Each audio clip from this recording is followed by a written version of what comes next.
Since the dawn of humanity, over 108 billion people have lived on the Earth. Of that number, more than 100 billion have already died. The simple truth is this: everyone dies, and so will you.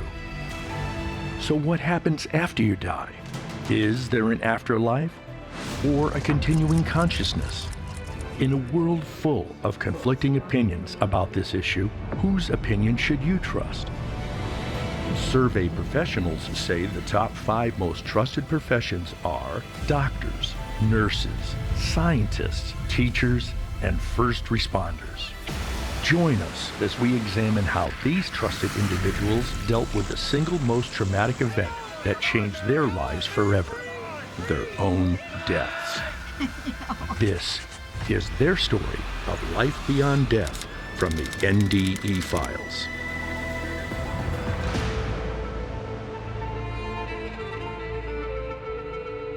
When I was in my residency training in radiation oncology and completely by accident found an article that had the term near-death experience in it. I mean, I knew as a doctor, you're either alive or you're dead, and what's this near-death experience? Very clearly to me and many other near-death experience researchers, at the time you're unconscious, even clinically dead, conscious is surviving, consciousness exists, our whole personality, who we are, what we are, everything that we are, seems to survive that imminent life-threatening event, and that's exciting.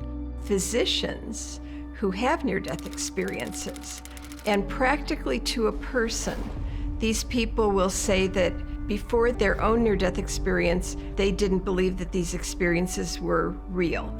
Dr. Mary Neal, whose near-death experience occurred in association with a kayaking accident, where she was underwater for almost 30 minutes, but revived and lives to tell the story. She had a profound near-death experience. After I went over the drop, the front end of my boat became pinned or stuck, and the boat and I were then completely submerged under 8 to 10 feet of water. And I'm a spine surgeon. I didn't panic, and I am also very pragmatic. I knew that I was probably going to die. I've seen people die in the river. Again, for what seemed like many hours, and never wanted to leave. I felt the most incredible love and acceptance, purity.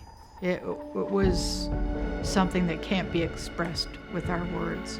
And then at a certain point, I was told that it wasn't my time, that I had more work to do on Earth, and that I had to go back to my body. I got her! Dad, over here! Bring her over here! Come on, Mary! Come on! Bring!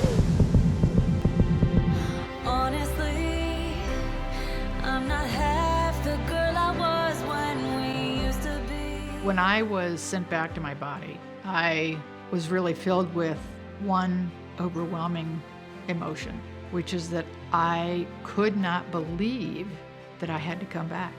And don't get me wrong, I love my husband. I loved my children more than I could ever imagine loving something on Earth. I have a great life.